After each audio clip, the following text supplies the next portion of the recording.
Chapter 4. Consciousness. The fact of consciousness is the great mystery of psychology. It is difficult even to define the term, although every person of average intelligence understands what is sought to be conveyed by it. Webster defines it as knowledge of one's own existence, sensations, mental operations, etc. Immediate knowledge or perception of any object, state, or sensation. Being aware. Being sensible of. Another authority defines the term as the state of being aware of one's sensations, the power, faculty, or mental image of being aware of one's own existence, condition at the moment, thoughts, feelings, and actions. Halleck's definition is that indefinable characteristic of mental states which causes us to be aware of them. It will be seen that the idea of awareness is the essence of the idea of consciousness, but, at the last, we are compelled to acknowledge that it is impossible to closely define consciousness, for it is something so entirely unique and different from anything else that we have no other terms at all synonymous to it. We can define it only in its own terms, as we have seen by reference to the definitions above given, and it is equally impossible to clearly account for its appearance and being. Huxley has well said, "How it is that anything so remarkable as a state of consciousness comes about by the result of irritating nervous tissue is just as unaccountable as the appearance of the Jinnee when Aladdin rubbed his lamp." All that we can ever know regarding the nature of consciousness must be learned from turning the consciousness in ourselves back upon itself, by focusing consciousness upon its own mental operations by means of introspection.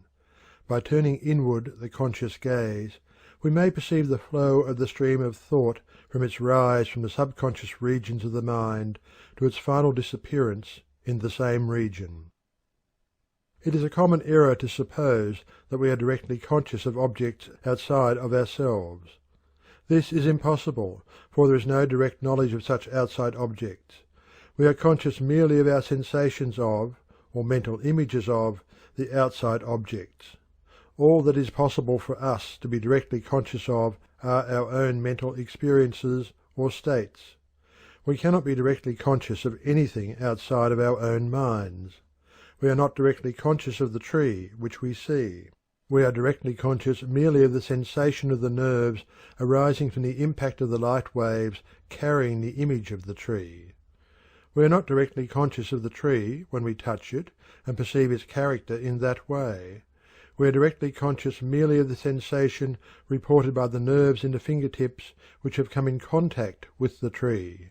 We are directly conscious even of our own bodies only in the same way. It is necessary for the mind to experience that of which it may become conscious. We are conscious only of 1. That which our mind is experiencing at this moment, or 2.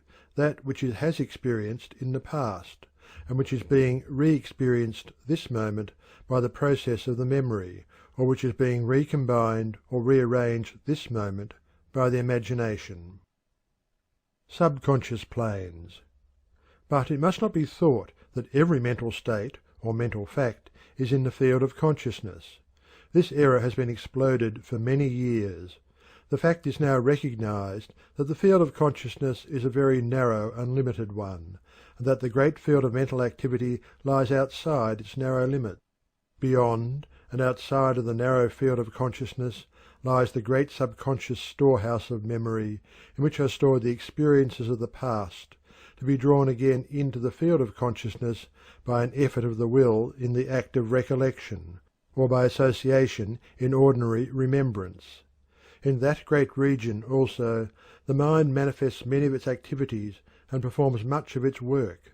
In that great region are evolved the emotions and feelings which play such an important part in our lives, and which often manifest a vague disturbing unrest long before they rise to the plane of consciousness. In that great region are produced the ideas, feelings, and conceptions which rise to the plane of consciousness and manifest that which men call genius. On the subconscious plane the imagination does much of its work, and startles its owner by presenting him with the accomplished result in the field of consciousness. In the subconscious field is performed that peculiar process of mental mastication, digestion, and assimilation with which all brain workers are familiar, and which absorbs the raw mental material given it, separates, digests, and assimilates it, and re-presents it to the conscious faculties some time after as a transformed substance. It has been estimated that at least 85% of our mental activities are performed below or outside of the field of consciousness. The psychology of today is paying much attention to this formerly neglected great area or areas of the mind. The psychology of tomorrow will pay still greater attention to it. The best of the modern authorities agree that in the great field of subconscious mentation is to be found the explanation of much that is unexplainable otherwise. In fact, it is probable that before long consciousness will be regarded as a mere focusing of attention upon mental states, and the objects of consciousness merely as that portion of the contents of the mind in the field of mental vision created by such focusing. End of chapter 4. Chapter 5. Attention. Intimately connected with the object of consciousness is that process of the mind which we call attention. Attention is generally defined as the application of the mind to a mental state. It is often referred to as concentrated consciousness, but others have ventured the somewhat daring conjecture that consciousness itself is rather the result of attention, instead of the latter being an incident of consciousness.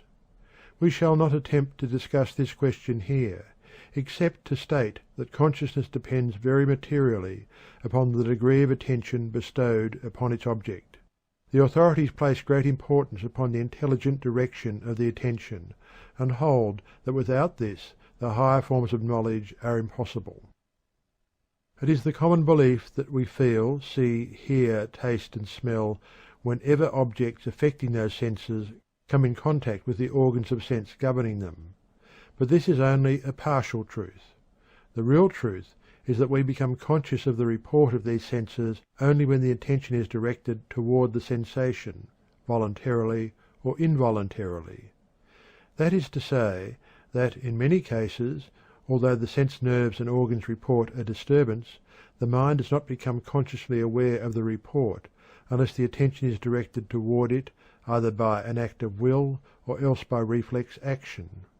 For instance, the clock may strike loudly, and yet we may not be conscious of the fact, for we are concentrating our attention upon a book.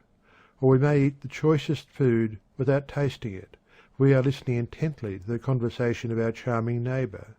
We may fail to perceive some startling occurrence happening under our very eyes, for we are buried in deep thought concerning something far removed from the present scene.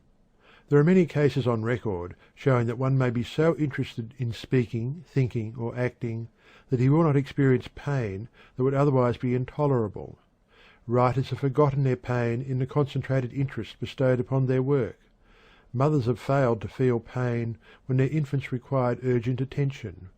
Orators have been so carried away by their own eloquence that they have failed to feel the pricking of the pin by means of which their friends have sought to attract their attention.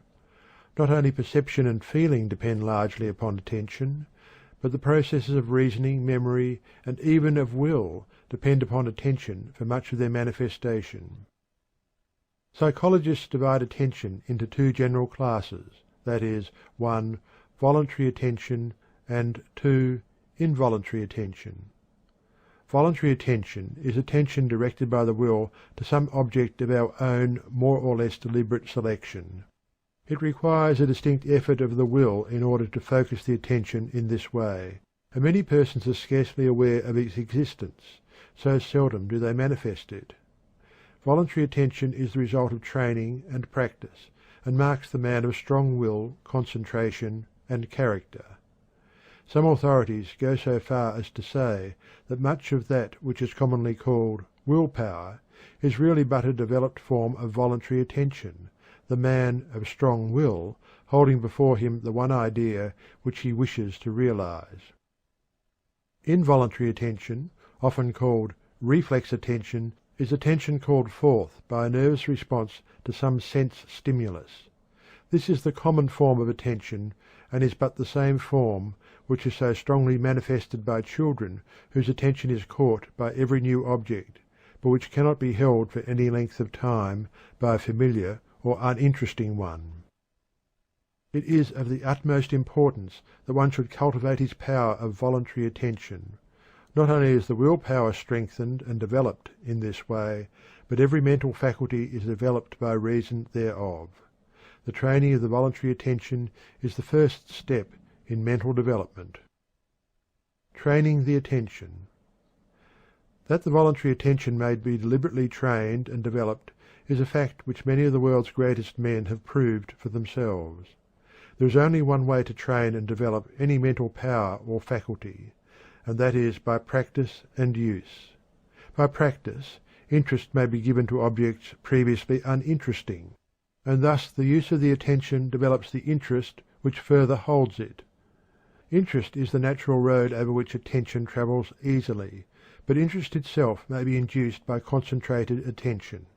By studying and examining an object, the attention brings to light many new and novel features regarding the thing, and these produce a new interest, which in turn attracts further and continued attention.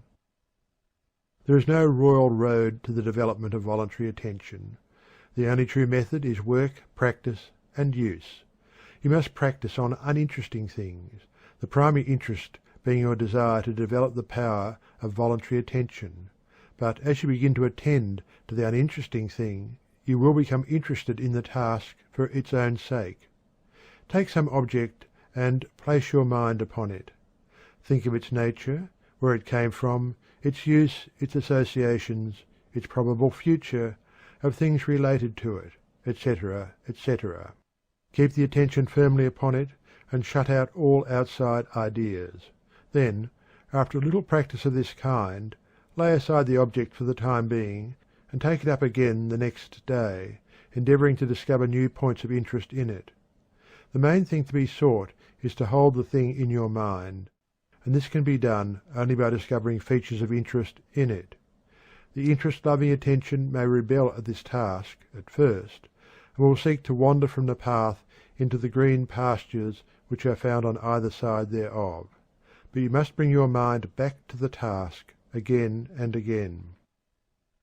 After a time the mind will become accustomed to the drill, and will even begin to enjoy it. Give it some variety by occasionally changing the objects of examination. The object need not always be something to be looked at. Instead, select some subject in history or literature and run it down, endeavouring to bring to light all the facts relating to it that are possible to you.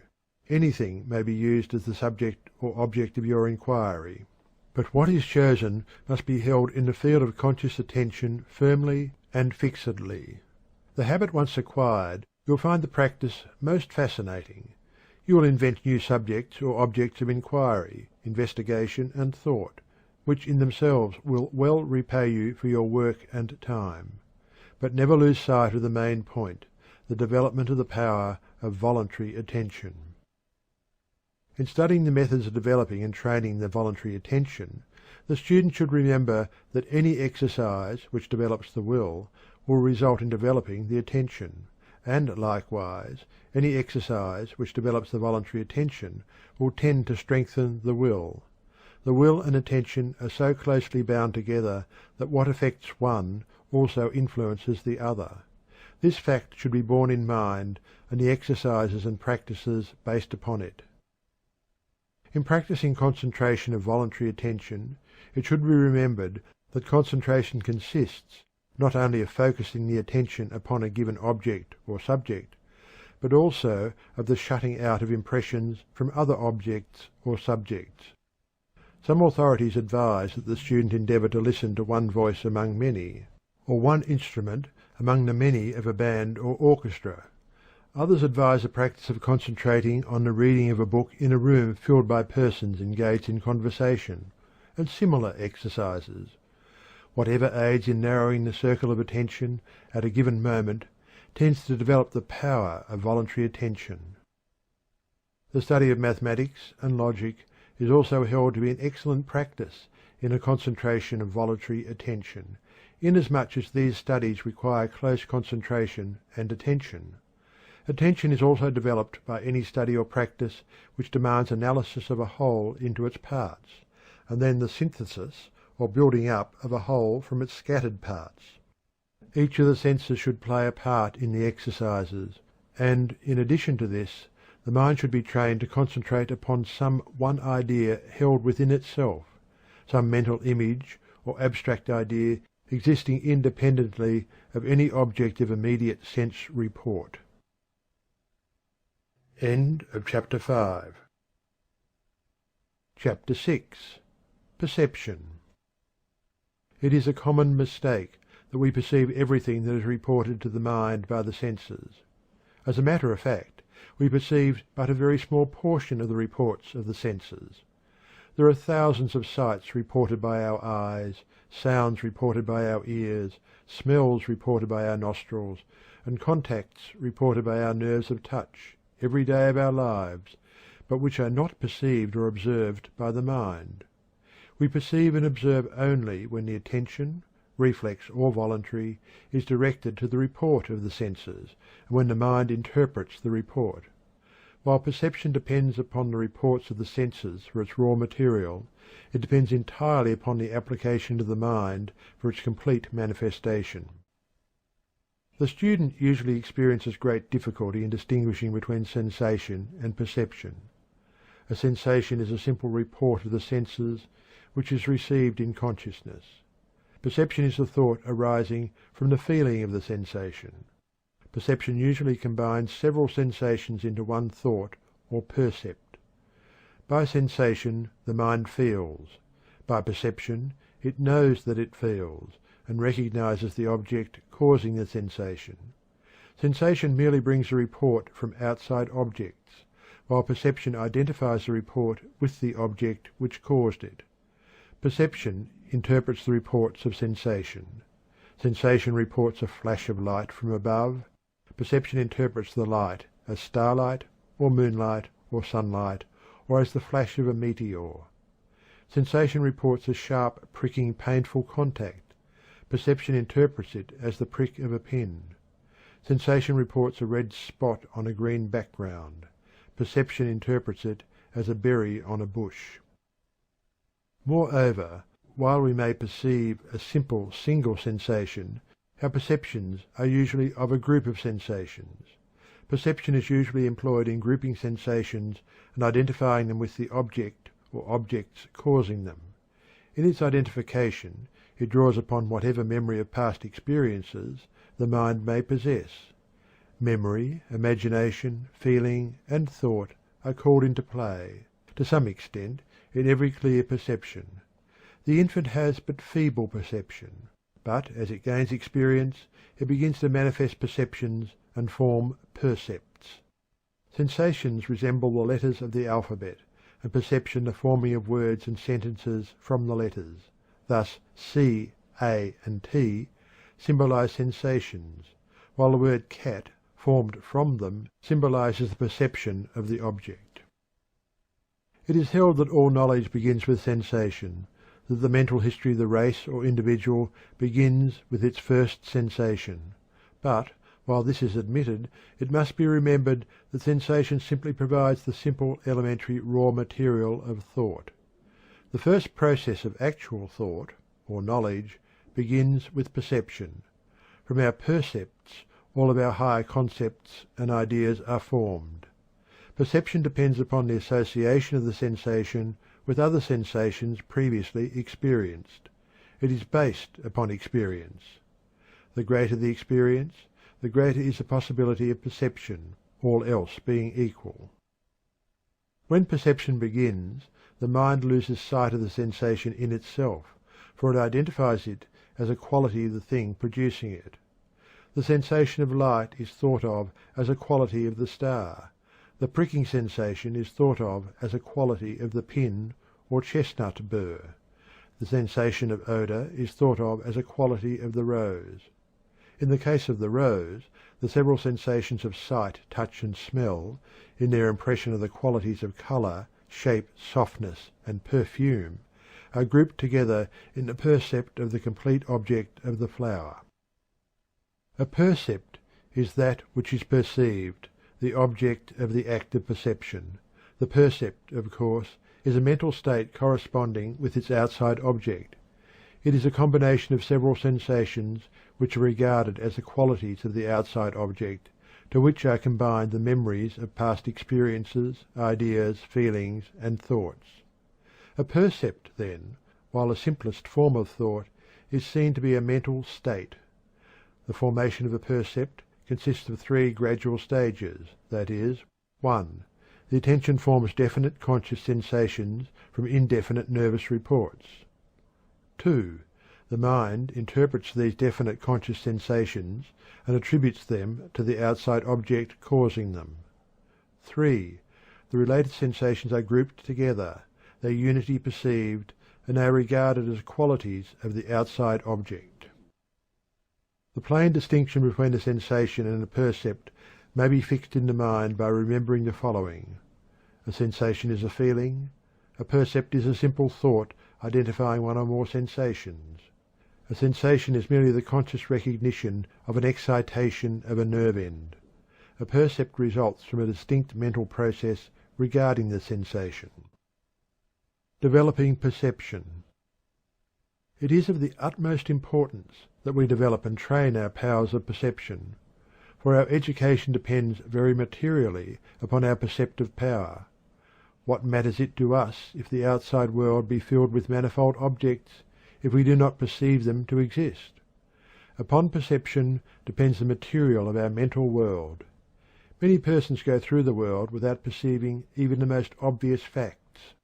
Their eyes and ears are perfect instruments, their nerves convey accurate reports, but the perceptive faculties of the mind fail to observe and interpret the report of the senses. They see and hear distinctly, but the reports of the senses are not observed or noted by them. They mean nothing to them. One may see many things, and yet observe but few. It is not upon what we see or hear that our stock of knowledge depends, so much as it does upon what we perceive, notice, or observe. Not only is one's stock of practical knowledge largely based upon developed perception, but one's success also depends materially upon the same faculties. In business and professional life, the successful man is usually he who has developed perceptive powers, he who has learned to perceive, observe, and note. The man who perceives and takes mental notes of what occurs in his world is a man who is apt to know things when such knowledge is needed. In this age of book education, we find that the young people are not nearly so observant as are those children who had to depend upon the powers of perception for their knowledge. The young Arab or Indian will observe more in an hour than the civilized child will in a day.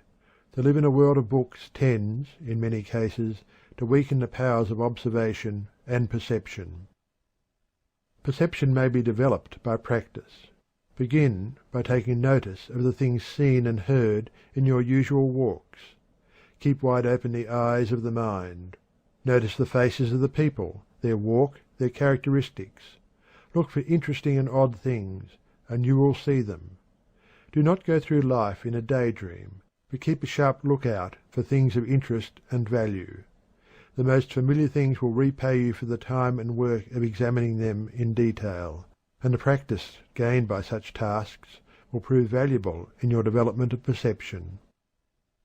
An authority remarks that very few persons, even those living in the country, know whether a cow's ears are above, below, behind, or in front of her horns, nor whether cats descend from trees head first or tail first.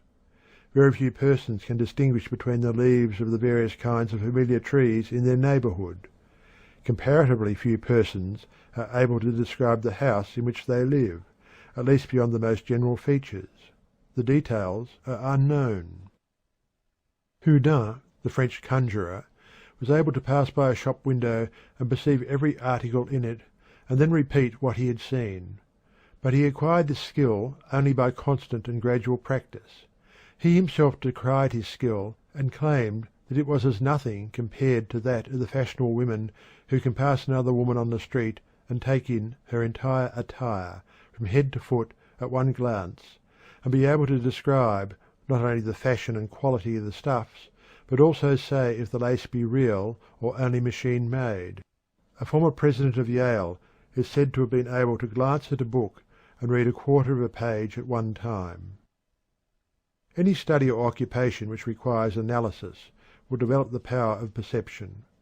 Consequently, if we will analyze the things we see, resolving them into their parts or elements, we will likewise develop the perceptive faculties. It is a good exercise to examine some small object, and endeavour to discover as many different points of perception as possible, noting them on a sheet of paper. The most familiar object, if carefully examined, will yield rich returns. If two persons will enter into a contest of this kind, the spirit of rivalry and competition will quicken the powers of observation. Those who have had the patience and perseverance to systematically practice exercises of this kind report that they notice a steady improvement from the very start. But even if one does not feel inclined to practice in this way, it will be found possible to begin to take notice of the details of things one sees, the expressions of persons' faces, the details of their dress, their tone of voice, the quality of goods we handle, and the little things especially. Perception, like attention, follows interest, but likewise interest may be created in things by observing their details, peculiarities, and characteristics. The best knowledge gained by one is that resulting from his own personal perception. There is a nearness and trueness about that which is lacking in that he merely believes because he has read or heard it. One can make such knowledge a part of himself. Not only is one's knowledge dependent upon what he perceives, but his very character also results from the character of his percepts. The influence of environment is great. And what is environment but things perceived about one? It is not so much what lies outside of one, as what part of it gets inside of one by perception. By directing his attention to desirable objects, and perceiving as much of them as is possible, one really builds his own character at will. The world needs good perceivers in all the walks of life. It finds a shortage of them, and is demanding them loudly, being willing to pay a good price for their services. The person who can voluntarily perceive and observe the details of any profession, business, or trade will go far in that vocation. The education of children should take the faculty of perception into active consideration. The kindergarten has taken some steps in this direction, but there is much more to be done. End of chapter 6.